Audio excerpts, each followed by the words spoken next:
as MasterStart to be hosting this expert panel with some of the best industry thought leaders in the learning and skill development space. And we've got some house rules that we first need to cover before we actually kick off this webinar. Firstly, be respectful of all attendees. Please, everyone, mute your microphones unless you are speaking. We encourage you guys to engage and participate. Stay engaged throughout the webinar. Raise your virtual hand to take part in discussions and ask questions. Post in the chat or take notes for our Q&A section at the end. This panel discussion will be recorded. So if you guys would like to watch it again, the recording of the panel webinar will be made available to all participants after the live event has concluded. So for those of you, most of the attendees in this webinar will obviously know about MasterStart, but what makes MasterStart unique? We have 100% online learning. We have 6 to 12-week programs that are all online, offering flexibility and wide accessibility. All our content is industry-led by our industry experts who are at the forefront of the sector. Some of these experts will actually be on this panel today, which is really, really exciting. We have unique partnerships with some of the best business schools in South Africa and the UK. All of our education and learning is collaborative. So we put human connection at the heart of our online learning experience, and humanization is basically what we actually strive for on a day-to-day basis. And of course, we've got another industry expert in the skills development space, which aligns actually with our category A and category B across the BBBEE axis. So a bit about the MasterStart journey. MasterStart actually started in 2016 when actually Jody was tasked, our founder, to go to Johannesburg and find some to build courses and find actual clients in Johannesburg. And since then, there's been massive developments in our organization. So we partner with some of the best business schools in South Africa and the UK, as I mentioned. So Gordon Institute of Business, UCT, Coventry, Spark, Wits, Richfield. So we really are proud of how our actual portfolio has been growing, both from a partnership perspective as well as from a course perspective. The learner journey is actually what is the most important facet of MasterStart. Client experience is actually what we put first all the time. But we aren't here for MasterStart. We're actually here to actually listen to our industry experts. And we've got a really, really dynamic panel that will be discussing industry trends in the learning, skills, and development space for 2024. So without further ado, let me introduce you to the panel. To kick us off will be our moderator of this webinar, would be our managing director and founder for MasterStart, Jody Besson. As I mentioned, Jody is the founder of MasterStart, and he actually started this organization in 2016. Jody's got a hand in basically all the industry experts that sits on this panel today. I'm really excited to actually engage, to hear about the engaging questions that Jody has for the expert panel. Almarie Crenier, one of the longest standing clients of MasterStart actually. She's the head of learning and development for EOH. We're really excited to have Almarie, someone of her expertise and experience, on this panel. And I know Jody's really excited to actually ask Almarie some questions around her plans for 2024. A person that I've just recently met that I'm really excited to actually actually speak about, the BBBEE conversation is Neil Molefe, who's the executive director for Transcend Corporate Advisors. He'll basically be speaking about the impact that BE can have in skills and development and learning and development in 2024. And of course, we have Dr. Alexia Cox, who's the Chief Learning Officer for MasterStart. Dr. Alexia Cox is actually the brains behind the courses that actually MasterStart run along with our partner universities. And then last but not least, Devine Pabu. He's the head of digital HR at Santam. I'd just like to actually congratulate Devine on his recent award, HR Innovation of the Year award at the People's Institute of Management. A massive, massive congratulations to your award that you just received. And we're really excited to have you on this panel, Devine. So without further ado, Jody, I'll hand this over to you. Cool. Thanks, Gio. Thanks for the intro. And thank you for everyone attending and the panel for coming together to discuss future workplace trends. I'm going to kick off with, we're seeing a major shift in what people are looking to learn and changes in the workplace, societal changes that are taking place, the way that people interact with the workplace, how they go about working, is changing significantly. When we look at, starting MasterStart in 2016, what we were offering then and what we're going into 2024 with, there's a significant difference in learning and the way that we both apply learning and what people want to learn.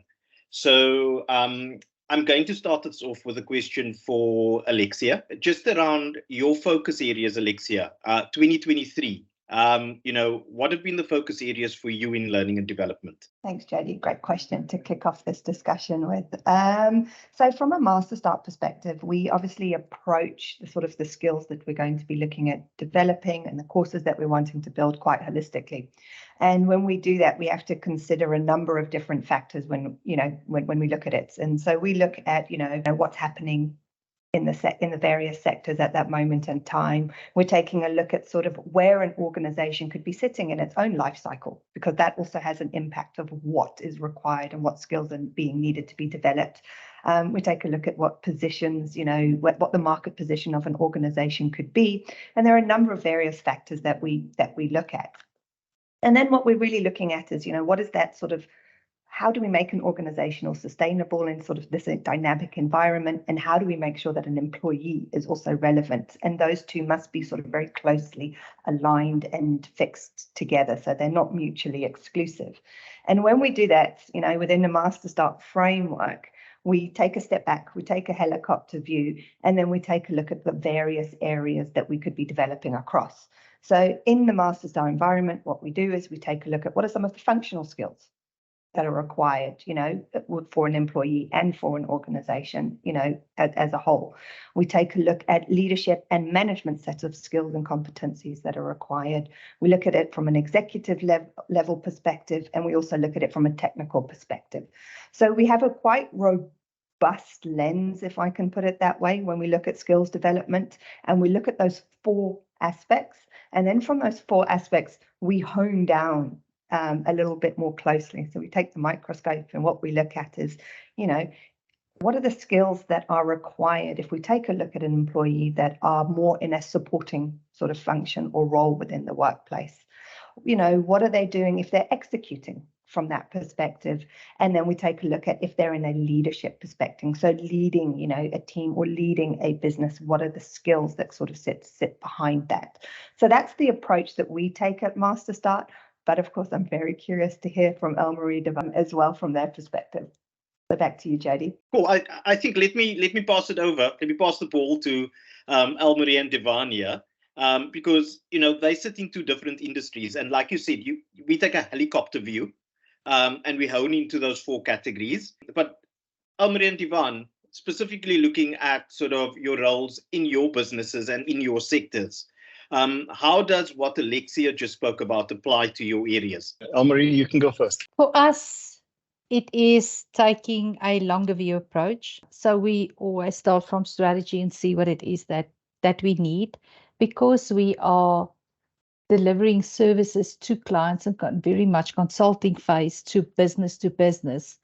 It's very important for us to have that view from the top to the functional skills.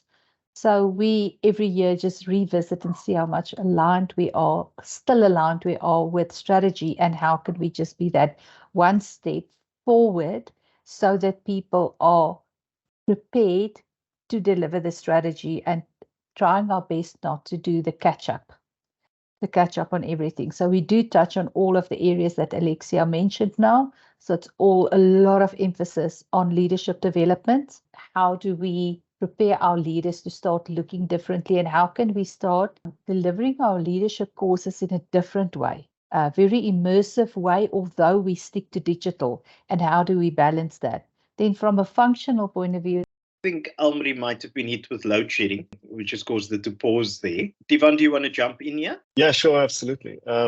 So I think, from an insurance sector and industry point of view, we are impacted severely by the micro sort of events that take place from a catastrophic claims perspective, right? So the rate at which the climate is shifting and the impact thereof on our industry is severe.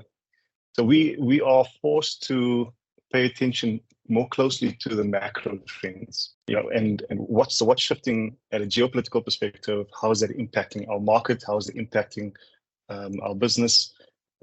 We are forced to pay attention to climate change and, how do we respond in terms of our products and services, our underwriting responses to how our policies are structured. We are forced to respond from a technologies perspective. We've seen over the last 12 months just what generative AI has been doing. And I can't say doing, but it's really just stretching our thinking as far as how do we service, how do we provide services, how do we build our products going forward over the next two to 5 years. I think it's probably going to have an impact a lot sooner than 2 years. But it's all these things, and then also learning is coming in as another trend at a macro level, because of just the rate of which information has been made available into the public domain. So I think that looking at a skills perspective, it's really, personally, I believe that there's a heightened demand on our level of awareness of these influences at a macro level. If we, for instance, let's just look at the geopolitical trends and the geopolitical landscape, right? I think we've forgotten about the US and China and the impact that the complexities of those two powerhouses have at a macro, on our local economy, because of the facade of which Israel and Palestine, and it's not a facade; it's really a dire human situation there.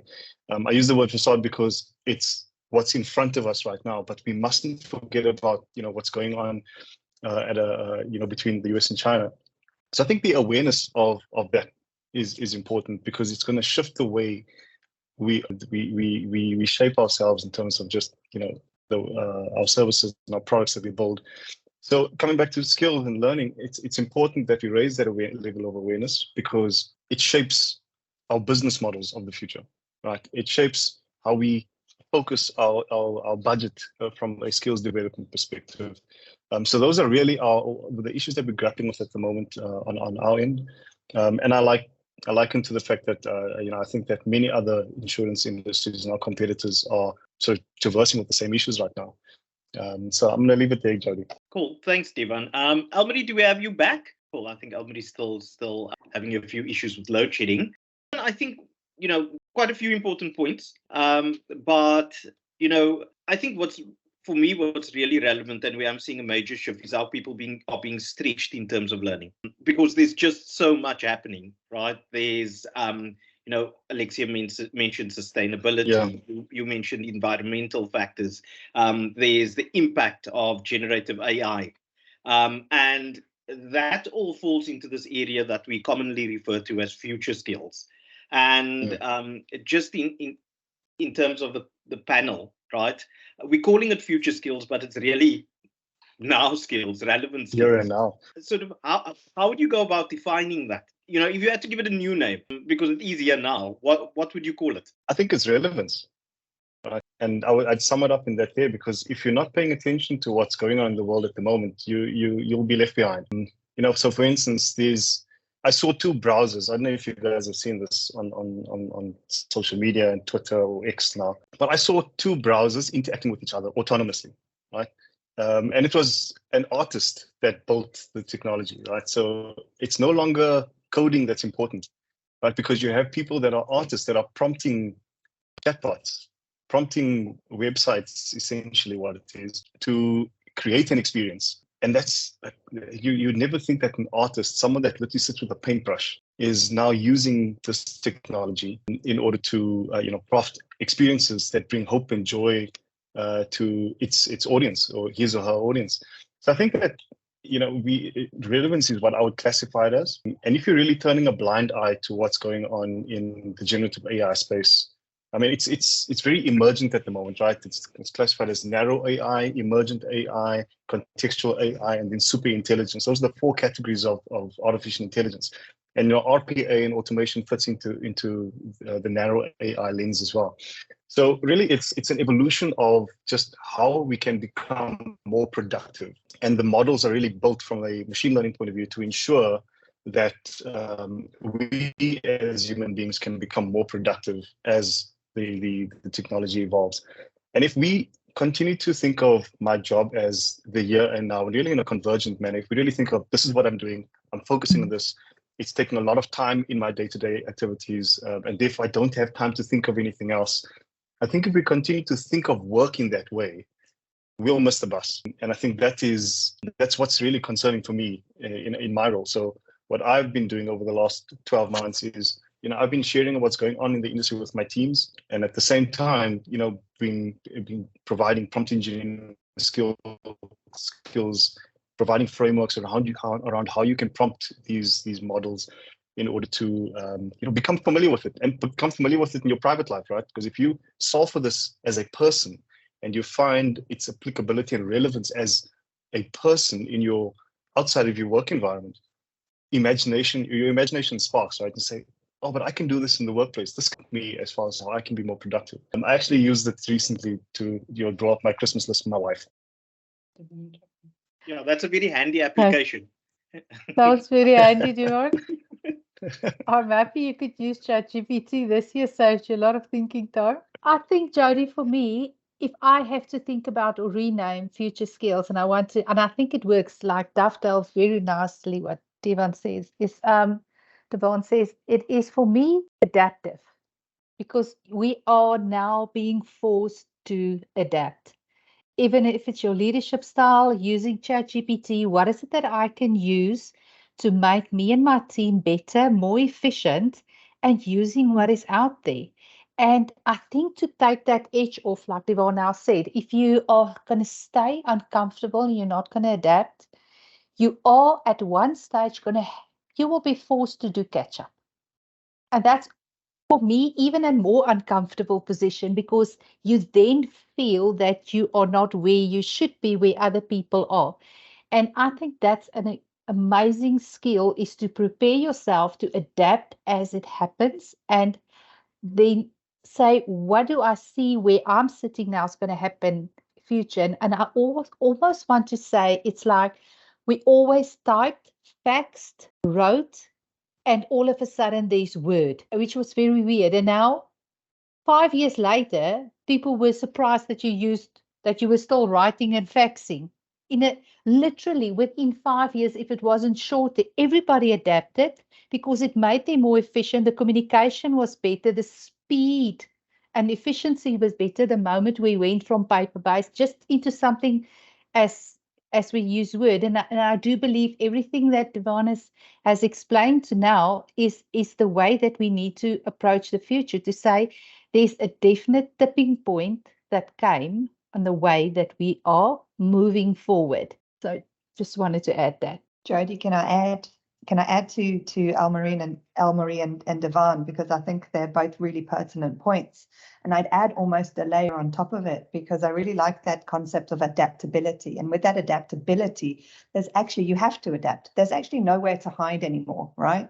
And because you can't hide anymore, you actually have to become accountable and responsible for developing your own set of skills and take that ownership of, driving where you are as an employee, driving the skills that you want to hone in on, create, so that you can be adaptable, that you can be relevant, and that you can actually be able to solve these complex problems that you're faced with, whether they're at that macro scale or at their the climate change scale that you were speaking about, Devon. It doesn't matter to what it is, it's the ability to be able to adapt and pivot as quickly as possible whilst taking that ownership and responsibility for developing your skills. Because if you don't do it, then you can't adapt, and then you can't actually solve those problems in the end. So on top of all of this, right, and what I'm thinking, take 10 years back and we look at the employee value proposition, right? That's just based on what we're talking about, relevance, adaptability, no job for life is a big sort of statement out there. How do all of these things, specifically from a learning and development perspective, how does learning and development come into this new modern employee value proposition that sort of says you need to prepare yourself for the future? How are you guys, like in industry, actually sort of formulating that to make it sort of attractive for an employee of the future? Sorry, Joseph, question to the floor. Is that to all of us, right?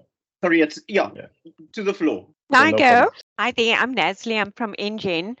And I'm currently, I sit in a learning and development, I'm a learning specialist, and I've come from Old Mutual, and I've been working for Engine for the last 6 years, and I work with dealers, training, forecourt training, so very practical, breaking it down, looking at e-learn opportunities. And since COVID, it's obviously forced us to go online, but it's about creating opportunities to bring in both short bits of learning, which has worked well. So I've had to take an induction online and then build in a portfolio of evidence for post-working experience. What I find that works so well is still creating that people connection and the engagement. I think that we mustn't lose is really still creating opportunities for giving honest feedback. Where I'm currently is that, sure, I'm struggling. I'm really literally struggling, and I'm so grateful for the session today in that my organization hasn't shifted. I'm still putting Excel documents together with people's names and doing registrations in that way. I want to cry because I put a digital proposal together after I've attended a course at MasterStart, and it was dismissed. And I just feel so deflated that it's crazy that they just don't want to invest in. I created a whole learning portal of what it should do. I made it interactive. I added, you could then register and get a free cup of coffee, and creating that touch points of experiences and prachtig. So yeah, I'm taking notes, and I'm so grateful that there is this network and people that is seeing the purpose of where we need to shift. And I'm not a millennial, so it's important. I mean, that innovation, but for me, the collaboration and people connection is just so important. But also respecting people's time as well. Yeah, Nestle, that's such a challenge to deal with, right? So I've broken it down into, and Jody, I'm going to answer your question or contribute to your question at the same time as well. I've broken it down into 3 phases from a digital strategy point of view. So firstly, you've got digitization, right? Which for me, it's the process engineering activities, right? It's removing waste, and you continuously removing just transportation of information, over processing of work, under processing of work, rework, and all of those sort of things there. You have to get rid of that, right? Because if you don't and you automate your processes, you're going to be inefficient, right? And just digital inefficient processes. And it's a long, hard journey, but that's something I'm currently doing, and I've been doing over the course of this year. And we'll take that into next year. It's going to bleed into 2025 as well, I believe. Secondly, and it sort of ties into what you're talking about now, it's a digitalization. It's the mindset, the culture work. So I feel that in order to shift that, we have to tell new stories, right? So some work that I'm taking into next year, is an extension of this newsletter that I built over the course of 2023 into 2024. I'm working with my OE team to build new stories that describe how our business is evolving. Because if you want to really, culture is the way we've done things around here, the way we do things, if you can sum it up in that sense. If we want to tell a different story, we have to find people that are doing things differently so that we can start getting a narrative going that says, this is how we're going to be doing things in the business. Lastly, it's around digital business transformation. And I'm summing this up copiously. But in digital business transformation, it's not about the technology. The technology is just the icing on the cake.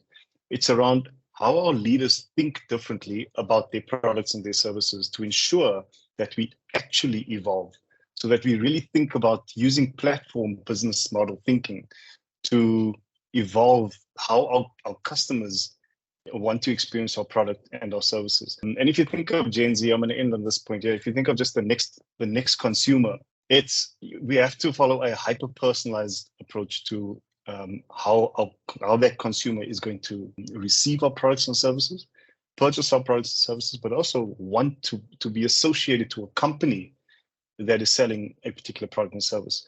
And if our thinking doesn't shift from that point of view at the top, it's going to be a dire situation. Thanks, Devon. Yeah, that's really insightful.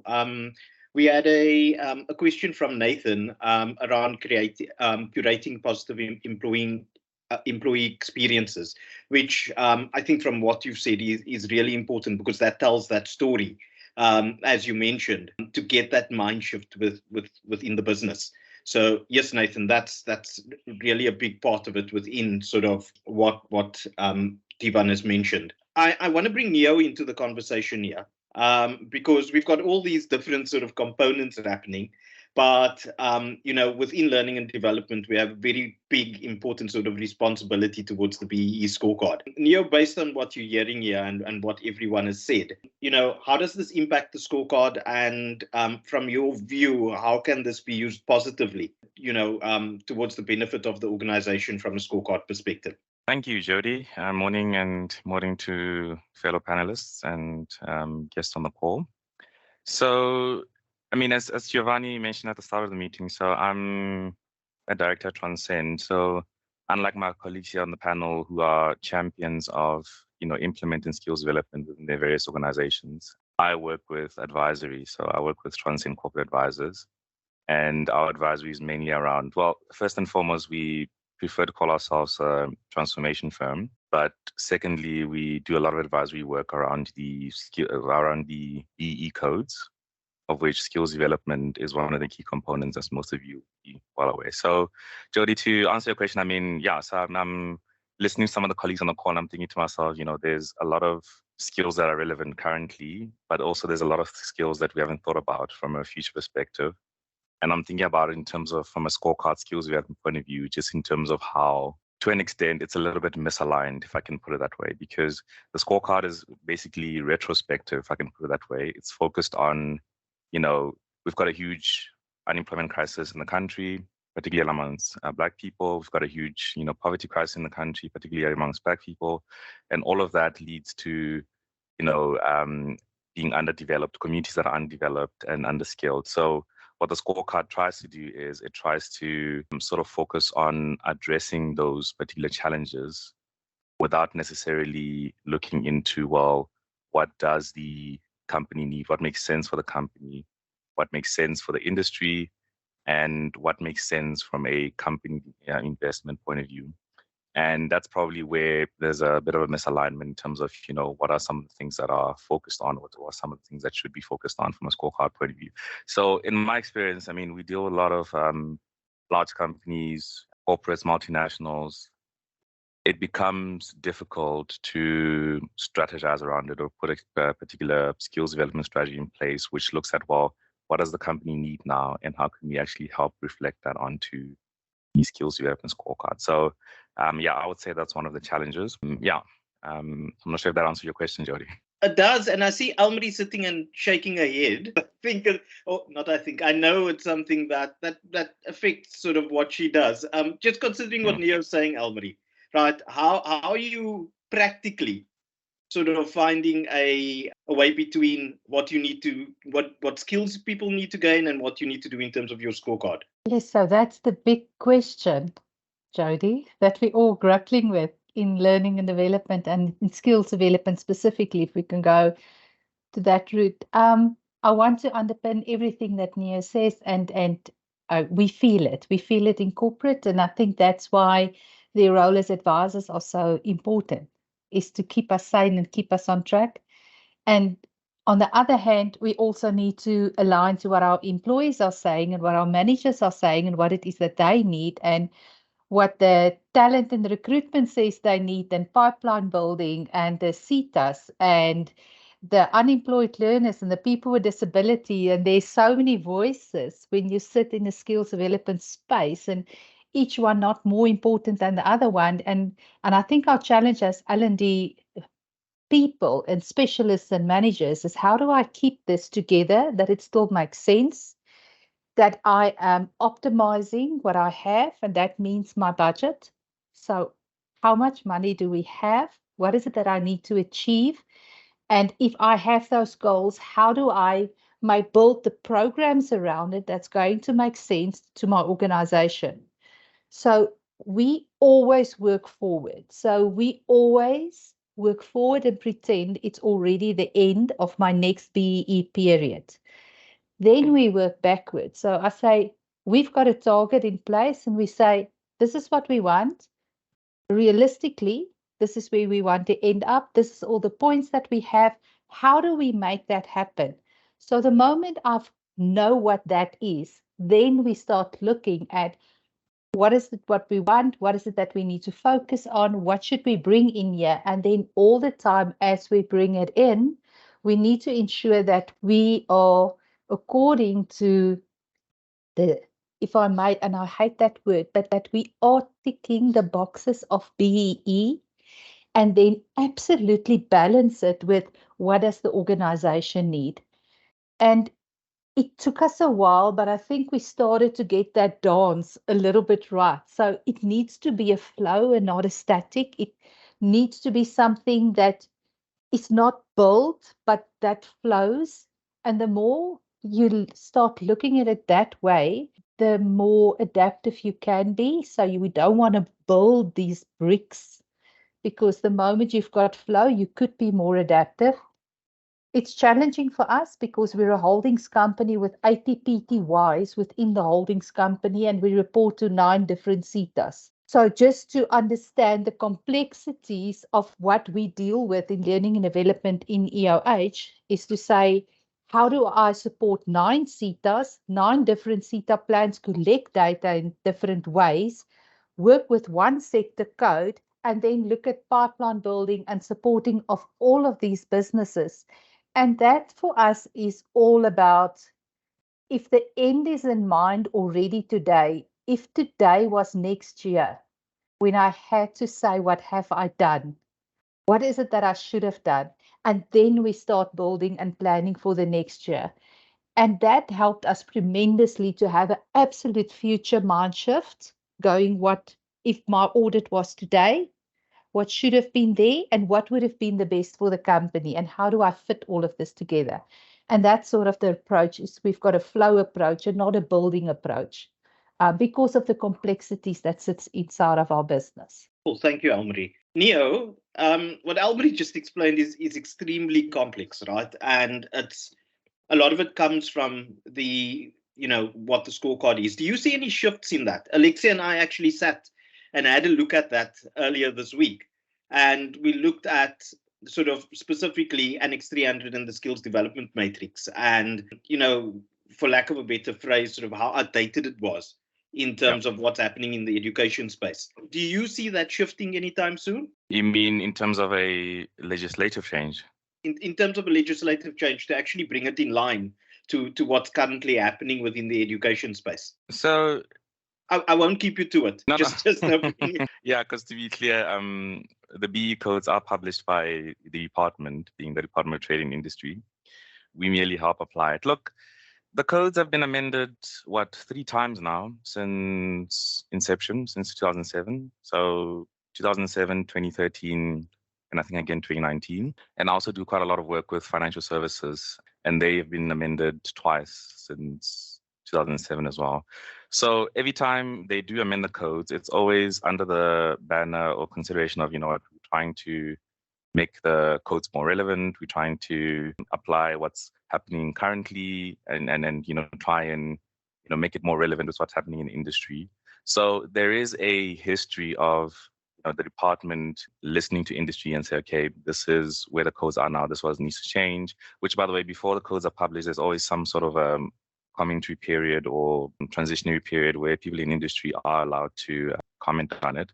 So there is a precedent and a history of that being applied. Whether for currently, in terms of what we're discussing now, to answer your question in terms of the likelihood that it will be changed, I don't think there's as much of a likelihood currently. And the reason why is basically some of the challenges that I explained earlier on, which, from a government point of view, what they would want to do is to try and use the codes to try and address some of the socioeconomic challenges that we have as a country. I mentioned unemployment earlier, I mentioned skills. So to get more and more people skilled, to get more and more people out of unemployment, to get them skills, right? So I think that's the primary mandate at the moment of the codes, to say, let's rather use them to address the challenges of the country. But what that does is that then, as I said, it becomes a little bit more backward looking in the sense that it's focused on let's get as many people as possible educated, right? Without looking at what skills are needed. Let's get as many people out of unemployment without looking at what skills are needed. So I think that's what sort of the codes have failed to address, in my opinion, over the last couple of years. And I don't think they will be amended anytime soon. What could happen is that, a lot of the skills that we mentioned earlier in the call today is that they could then maybe look at that and say, okay, how do we make other programs more relevant towards the scorecard? So, for example, there's rules on the scorecard around non-accredited programs. So Giovanni flashed a slide earlier on which said, category A and category B, some of the programs that are applicable. So those are the core programs that are emphasized. What could happen is that, a lot of the category F and G, as what we call in industry, programs that are non-accredited, there could then be some sort of, laxing around the rules in terms of, okay, this is then not capped or capped up to a certain period and so on. So yeah, so that's just where the landscape is at the moment. There's been no sort of word or feedback from the department that, the codes as currently as they are will be amended or shifted. Well, yeah, I think that's really interesting because it goes, like Almarie explained, the process. It's really important in terms of that planning for anybody working in learning or development or with people when learning interventions come into place, because of the restrictions of budget and just the sheer amount of people that have to be trained. When you look at learning almost becoming consumable nowadays, with the amount of learning that people have to do. Considering that and considering sort of, at MasterStart what we do, I'm going to ask Divan Almarie to sort of put Alexia on the spot a bit, and sort of just like if you had a recommendation to Alexia, what are the areas you'd be looking at for MasterStart to develop courses in? I think Divan specifically also from an industry expert perspective, what you would feel would be relevant to bring to the market. So I think, if we look at, I'm going to talk about sort of 3 skills. Let's say we spoke about adaptability, so I'm not going to go into that. But I think if you look at change management, and I hate the word management that I'm adding in there, but I think for everybody to understand what I'm trying to talk about, it's really clustered into change management. But then secondly, leader development and not leadership development. If we look at those 2 skills, which I think are important and critical skills for the future, I would think of how we, it's not a matter of building the skill, but it's a matter of how we go about building that capability in people so that we can adjust to the requirements of the industries. So, if I were to put it to Alexia to see how we go about, ensuring that the stickiness is found, because it's not about, attending a course, you get a certificate, boom, you're a leader. It's not about that. It's around how do you port those skills from problem to problem to problem, so that you can really produce value in the business. And I think it's around, if we leveraging AI to, nudge people in a particular direction. Let's look at AI-enabled coaching as an example, right? So if MasterStart has an AI coach that, assists the learner to ensure that they are prompted on a daily, weekly basis, or let's say weekly as opposed to daily basis, prompted on a weekly basis to say, you've recently gone through this module, how would you use this content to the current problem that you're experiencing in the business? Or you flipped it on and said, what problems are you experiencing in your business pertaining to, let's take HR skills for people managers? Are you experiencing performance management? Have you set up one-on-ones? Because oftentimes it's these small things that we forget about on a daily basis that really create a compounded impact over time. So I think that stepping back objectively as an industry expert that facilitates on 1 or 2 courses, and looking at just opportunities to ensure that we find real stickiness throughout the program and beyond the program. I think that leveraging AI from that point of view to ensure that we can really drive that change in behavior would be important. Cool, thank you. Yeah, I think that's super interesting. Change, the leader development, I think it's massive. Considering the programs we work on together. Absolutely. I do believe that's a big area. Almarie, from your view, what would you be looking at, from an organizational perspective to see in the new year? I think a big focus for us is definitely leadership development, because we do believe that the qualities that sits there, big focus for us is going to be to start building leadership development from our graduates upwards, because we want that line of how we see, how we want to show up, belong, and just be in our organization to be understood from graduate level right up. So there would be different nuances, but definitely our leadership competencies to be addressed in so the leniency to bring in the leadership competencies in all of the programs as an extra module to start reinforcing that all the time would be amazing, so that we don't just have this it's digital transformation or it's marketing or whatever, but to bring in that human component and to say that in our organization, let's just do a module on who are you, where are you, why are you? To bring that in, I think is so important in any learning because it just gives you a different context. So if I had a wish list, that would have been great. I think the other focus point for us in EOH would definitely be there's a lag for us that we can definitely see in consulting and sales. So people struggle in the new way of working, in the new connecting, in the new understanding of where my clients are to create that connect and to close the sales, to get that new connection from a consulting and business development point of view. There's definitely a new approach that needs to be taken. And a lot of people want to still go back to what worked in the past and made them successful as a consultant, consulting skills or your sales enabling skills, those skills. There needs to be a shift. People need to start thinking differently. And it's as if they just not making that step into how to do it differently, especially when you start selling large, long-term deals. If you need to go and look in an area, if we take South Africa on a national level, there's only so many large organizations out there, so many needs, it is limited, the competition is fierce. So how do I approach this in a way that's going to be relevant and it's going to move the needle? And that for us was something that we have picked up and that we want to focus on, is definitely business development skills and consulting skills. There must be a new approach there. I think, Jody, if I can just add on to what Elmarie just mentioned, I think underpinning every single module, there has to be an element of AI literacy. We can call it AI literacy, AI maturity, AI fluency. I think, we're yet to define what that looks like.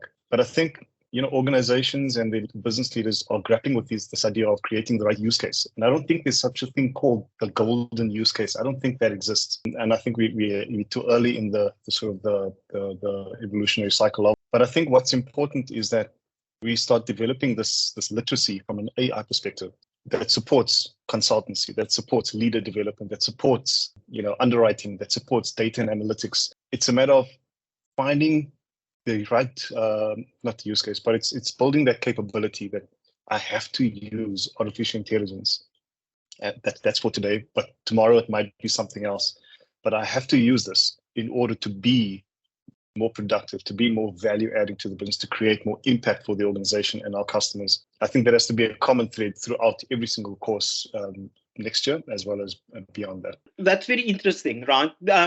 In terms of what we're seeing in the market, and when I look at clients in me, these are the scarce skills that we want to develop. You're seeing digital literacy as a key thread that goes through many industries. Digital literacy and AI literacy. What should we be teaching, Divan? Should we be trying to marry the two in terms of skills that we imparting? Or do you see them as completely different? So I think they're completely different. One for me is a bit more technical. The other for me is a way of life. Right. So I feel digital literacy skills is really a way of being as opposed to a way of doing. So as long as we understand you have to be digital as opposed to do digital or go digital, I think that's when you start realizing the difference. So. And then AI literacy is a matter of how can I leverage this capability in order to do things more efficiently and to be more productive, to be more personalized, to be more personalized. I think that's the difference. And therefore, I really think there are two separate skills. Cool. Thank you. Yeah, that's a really great explanation. Before I hand over to you, Alexia, I'm going to, Gio, can we open for some questions from the audience? I see there's quite a bit of chatter going on. And I think at this point, sort of before I bring in Alexia to sort of discuss what her view is on sort of what she's going to be doing into the future, let's open up to the audience for questions to the panel. Yep, I think most of the questions in the chat have actually already been answered. There was a really, really good point by Nafri AI technical skills in all roles are important to train across the business, regardless of if you're in finance, HR, etc. You need to know how technology is having an influence on how we upskill individuals on that. I think that was obviously covered through this conversation now, which is a really, really good point initially. But yeah, other than these questions in the chat, does anybody have any questions around the conversations that Marie, Jody, Devan, Leo, and Alex have been having so far? Rachel's interested in the question that I asked. So many L&Ds find return on learning investment quite hard to quantify. Any pointers around how L&Ds can actually prove ROLI internally? Yeah, I can maybe just share one of the ways that we do return on investment. So part of what we say is how much cash can we save from a budget perspective and related to the courses that we do and our scorecard. So just to put it in practical way. So if I identified a need, I found the provider, I then ensure that the training is aligned to my ICT codes. So let's take ERH as an example. So we are allowed to do skills programs or category B programs as part of our headcount. So when I implement a program and I look for a provider, I say there's a couple of things that you need to do. You need to be registered as a category B. It needs to fulfill the needs of our strategy, and I need to see what it is that I'm going to pay. So the idea would be, if I implement a course of 200,000 Rand on AI or leadership or automation, whatever it is, and it is a category B, my output, so what I spend, that 200,000 Rand, must always be underpinned by the value of the salaries that I add to my scorecard. That's my return on investment. So I up my scorecard from a perspective of what is claimable, my target, which is 6% of our payroll in ICT. So that's 6%. How can I reduce cash, have the maximum points because of the salaries, which leaves me with more cash to spend on more people? So if I can get that right, I can actually target more people on proper programs with spending the same amount of cash. So for me, return on investment is how do I use my efficiencies, my cash efficiencies in such a way that I can help as many people in my organization instead of focusing too much on one-on-one, 1 Rand spent, 1 Rand counted, one person counted. And that is one way that we do return on investment in our skills development area, is to say, how efficiently am I using my cash towards what it is that I can show as spend at the top? Thanks for that, Anne-Marie. Leo, you have your hand up.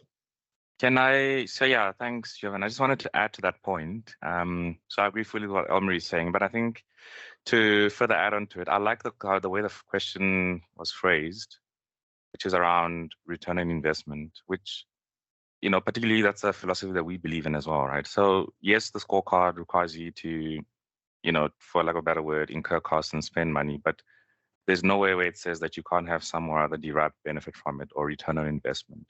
So what we typically see is that, if you spend money, whether it be for skills development or enterprise and supply development, for the sake of spending money, then it ends up becoming a cost. However, if you have a more focused and strategic approach and say, well, what skills do I need in my business, or what skills will help grow my business, and how can I use the requirements for the scorecard to try and address that? That will help to drive some other benefits. So as Almiri mentioned, ICT codes, 6% of payroll needs to be spent on training. What we see in practice, what a lot of our clients would do then is do some sort of a skills audit or a skills gap analysis to see, well, where are we lacking? What can we do to train our managers? Is it technical skills that we need, or is it more, sort of managerial skills or management skills? And then we use that to try and map it into the scorecard.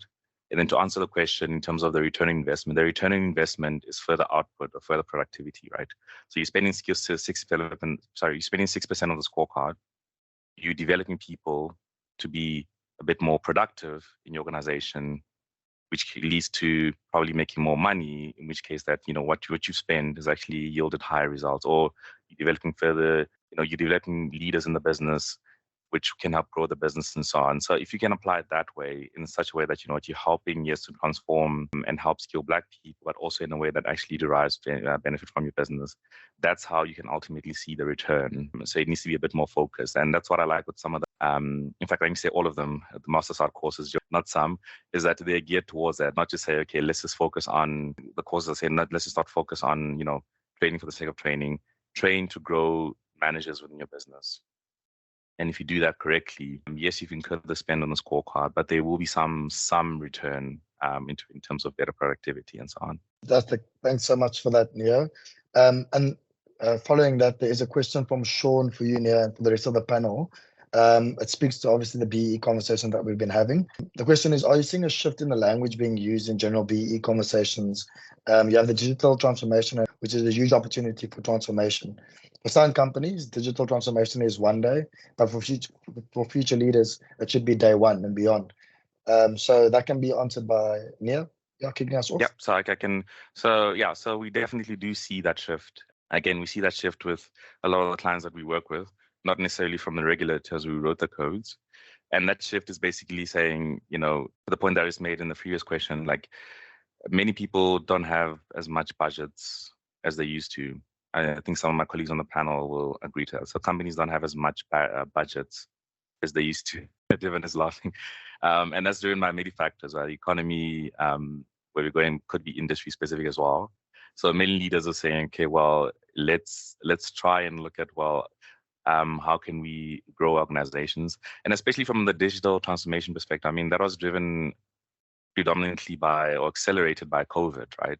That was accelerated by COVID. And that's one thing that we saw as well. Nazli mentioned something similar earlier where, a lot of programs that were being run prior to COVID were more face-to-face. And then all of a sudden overnight, we have to develop content online, teach our skills online. And, with some of the programs that we used to have where you're dealing with unemployed people with disadvantaged, you just sort of have to pivot and then, make sure they've got IT equipment, laptops, IT tablets, and so on. So that has been that shift. I mean, it's been accelerated by the economy, it's been accelerated by COVID, and people are looking for new and sort of innovative ways to try and, map that digital training and digital transformation into their training programs. Brilliant.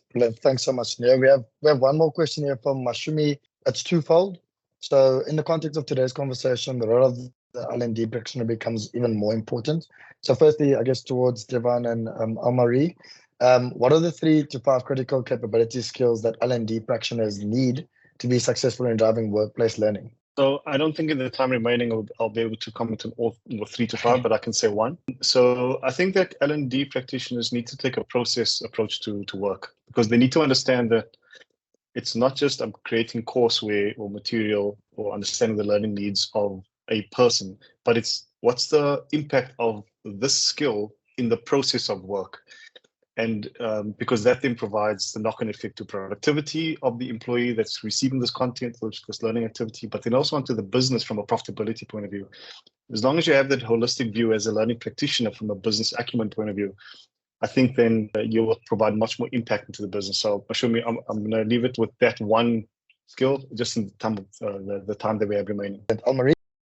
It's such a difficult one to pinpoint, and I want to bring it down to one thing. And I want to sort of say that you will have to start understanding, comes very much to what Devon is saying as well, but you have to start understanding systems thinking and systems theory, and understand in the ecosystem how things shift all the time and how you can, as a L&D person, keep these things together.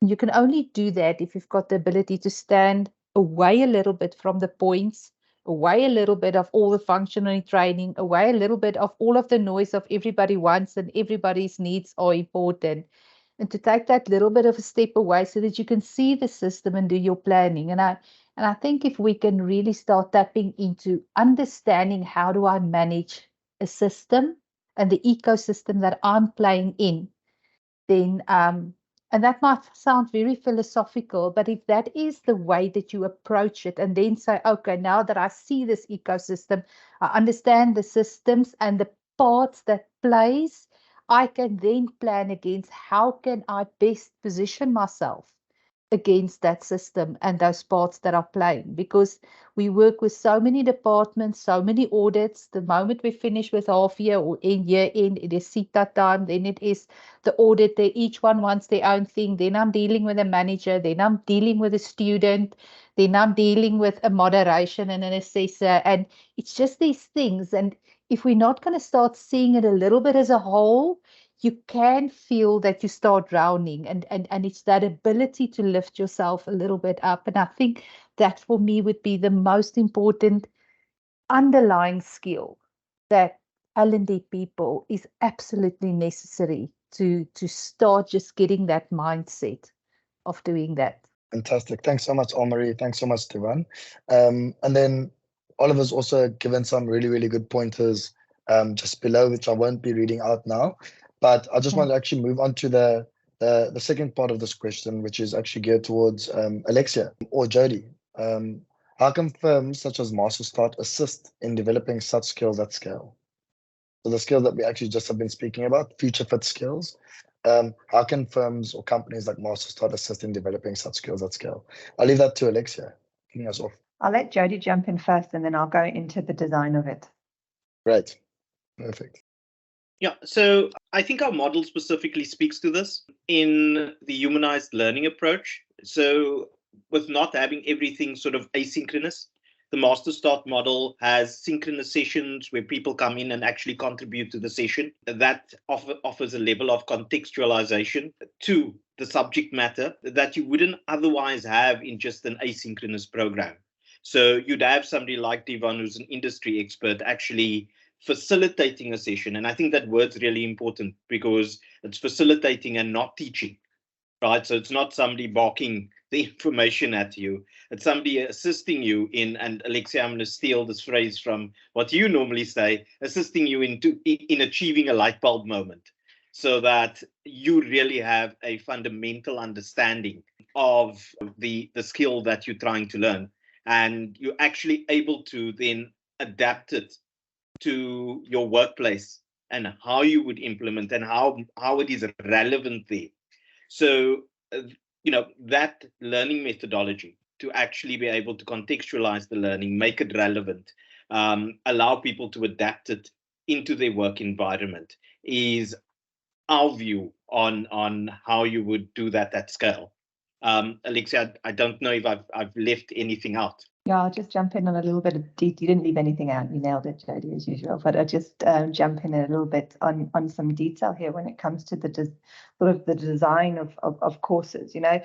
Back in the day, which wasn't that long ago, content was king, right? If you had content and you had copious amounts of content, that was the way that you had to absorb and you had to learn. That no longer is actually applicable. So if you think about it, time is of the essence in everything that we do. When it comes to your personal life, when it comes to your work life, that harmony between the two, the balance between the two, time is short. There isn't enough time at the end of the day. And when you look at it, people are wanting to learn, and they're wanting to learn and absorb. Now, if you take from an academic environment, it often can be something, you can make it complicated if you want to. I mean, I say this as an academic, and as an academic, I can say the same thing, very complicated 3 times. But if I simplify it, I could probably say it in half a sentence and make the same impact. And that's where we are with learning. It's that balance between time, simplifying to create that light bulb moment. But I think it also comes back a little bit, Almarie and Devan, to what you were saying earlier, to the types of courses that we're needing to build, because that determines how we build those types of courses. So if you're thinking about building capability within an individual, you're thinking about driving sort of that curiosity and that hunger to learn and develop skills, as well as trying to develop the character, of an individual and a set of competencies, and trying to strike a balance between it. The design of how you create learning material, from a humanized, construct is really, really important. So it's the type of courses that you build. then I think, Devon, what you spoke about AI, right? You spoke about, an AI prompt or an AI coach coming in. That could be one way. But if I take a look at the MasterStart model, what we've, recently implemented is actual physical coaches that bring forward and create that human connection. Obviously, that's our superpower. So, creates that human connection within the learner so that together the coach in combination of the industry experts is able to create a hyper-personalized and immersive experience for the learner so that they're able to actually take those set of skills and implement it into their workplace, but also in a problem-solving scenario simulated work experience environment. Second of all, workplace applicability, I think is key. I think there's no point in learning and then not being able to apply it.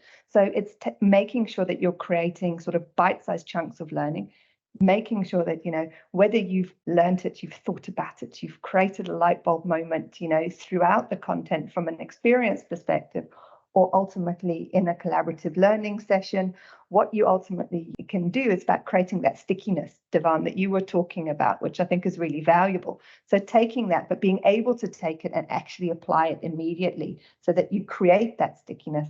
That's created not only by, the coach, not only by the industry expert, but how the course is actually really designed and what it's prompting so that it is, tackling each individualized learner at a time that they are open and receptive to it. So there's a uniqueness to a learner, making sure they've got access to everything that they need to have access to be able to generate that moment of learning and to drive that capability and create that stickiness. And I think it comes back to relevance of courses. There are topics that are always going to be relevant, right? But there is always going to be nuances that will link it to industry and what's happening in industry and the relevance of it. And that's where the themes that are ingrained in courses, that underpin the courses, it could be AI. Back in the day, it was, a set of, how to write reports and emails, for example, that were sort of integrated into certain courses, or hybrid work. During COVID, all of a sudden it was remote work, hybrid work. How do we do that? So it's the element of what type of courses that we're creating, versus what is the theme that underpins it, in combination of the support from a coach and an industry expert that drives workplace applicability, that stickiness. I like that word, Devon, the stickiness, and really sort of drives that capability, within the learner. So I think that is really, really important. And I'm actually really excited for 2024 if we're talking about future skills, because what it actually means is that, Marie and Devon, and Neolia, listening to what you are saying means that we as MasterStart are 100% sort of, on the right track in where we're going, what we're developing, what we're creating, and the experience in driving that capability, curiosity, and competence within our learners so that they're relevant in the workplace, so that we can make our organizations, sustainable and continuously relevant as well. Indeed, we really are excited for 2024, Alexia. But before we close off, there's still a couple of more questions. And I think there's a really good one from Lorato. I think this can be towards Almarie. Can the panel discuss how the organizations encourage employees to attain the practical component experience in line with the 70-20-10 split? Yeah, so it's really difficult to have the 70-20-10 split in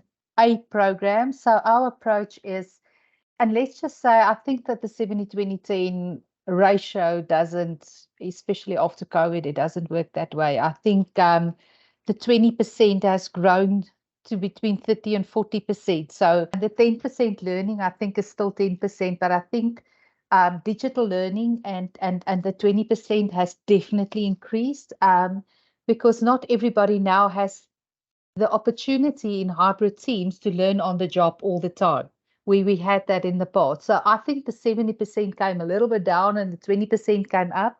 But needless to say, so how we approach that is we've got our mentoring programs in place for that 20%, if we can say it now. Let's stick to the 20%. How do I learn from colleagues? How do I learn myself? Not on the job, but what is it how do you create that space for people to learn on their own, that they can learn subjects that they choose. So we've got a learning academy where we have Bookboon that was white labeled that we just put in for all employees. Nobody checks it. Nobody sees what you've done. Nobody sees how many things you've done. Did you do, how do I knit? Did you do all of your training? What is it that excites you? So we can see what is pulled down. We can see who acts, not who, what programs were accessed, but we leave it up to the employee to decide what it is that they want to do. It also gives an opportunity for teams, for the manager and to employee to say, listen, I want you just to focus on time management. Go see what it is, and it's got audio. So we created a platform just for employees where we're not checking who does what. We can just see what is the trends coming through so that we can pick up from it. So that for us is quite important, is to create that space. Yes, through programs like MasterStart or any of the other programs, that is our 10% where we are learning a specific skill and it's a specific program and we pay for the program. And then you do have your natural on-the-job training, but it's that middle part that we are really starting to focus on now. We're also now starting to build micro learnings from learning and development. Yes, I bought an articulate license and I am the one using AI, and I took our employee survey and we said, take our employee survey, what scored the least? Where's the pain points in the organization from our own employee satisfaction survey? We took those components, we ran it through AI and we said, but what would this look like? And I'm busy building I want to call it a manager one-on-one, but it's actually our own supervisory manager type of skill where we teach them all of these things in 8 modules, building small micro learnings. That's not going to cost us a lot. That's not going to influence my BEE because it's category F, but creating that 20% space where people can learn what is necessary and when they want, when they can. And then also creating and giving them access to additional learning where they can download, even for their families. If it's something that you need to download, you can download the document and you've got it forever. So we are trying to create a space to say all of this is one.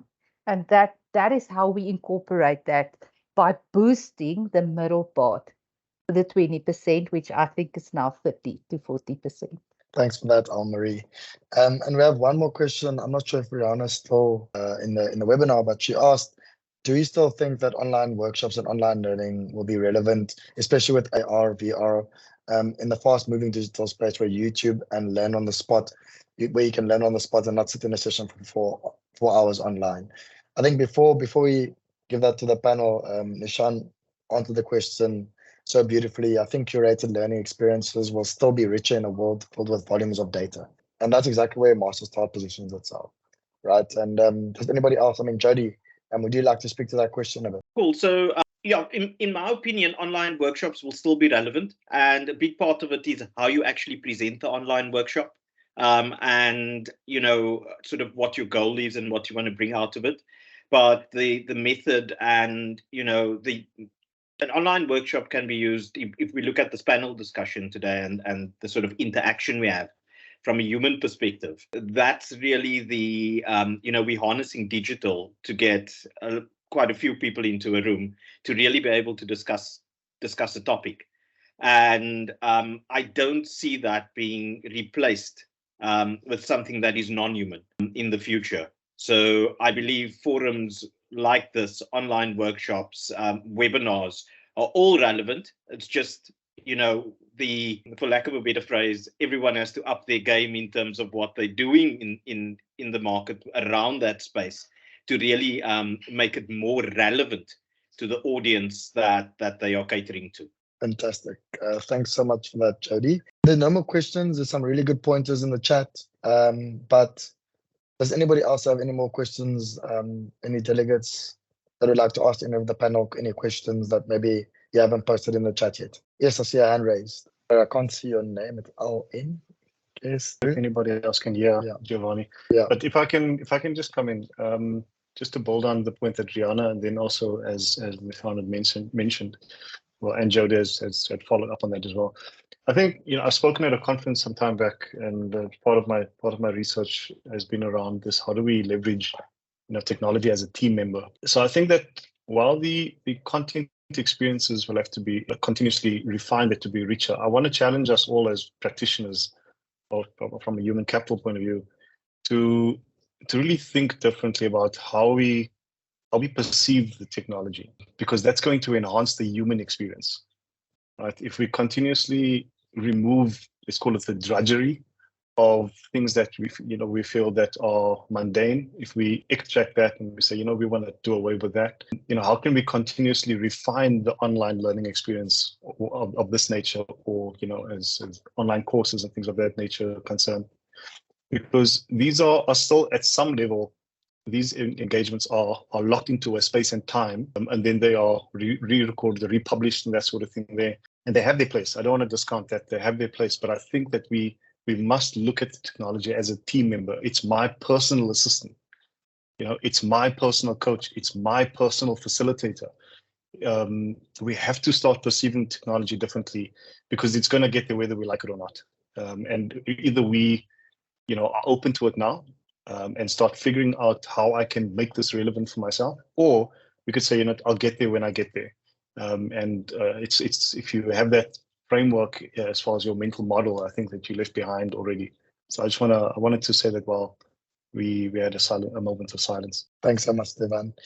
All right, I think we are about 10 minutes left. If nobody has any questions, you can wrap up. But leaving the floor open to any delegates wanting to ask questions. These are some of the best minds, in the business. So please ask away. Yeah, I see Louis had a question, but I think Devan, just what you mentioned really spoke to that brilliantly. Cool. Gia, I think we can wrap up. Save everybody a few minutes this morning. Yeah. Thank you to all the panelists for contributing to this discussion this morning. I think key takeaways are, we can't really refer to future skills anymore. It's really relevant skills, Devan, as you pointed out, and Almarie, that sort of makes you adaptable going into this future that is so we don't know what to expect. Neo, thank you for all your input on the scorecard. I think that was so valuable to everyone in terms of, especially what we think the outlook is going to be for the future. And yeah, Alexia, as always, thank you for your input on sort of what you see those future trends are going to be. Almarie, you've got your hand raised. Anything you want to add? Yes, I want to, and I think I want to be a little bit maybe controversial and step a little bit outside of the questions that were posed to us. I want to remind everybody on this call that as learning and development practitioners, the massive impact that we have on unemployed youth. And we haven't touched on that because we are so focused on our own employees and how am I going to look successful and be successful in my organization.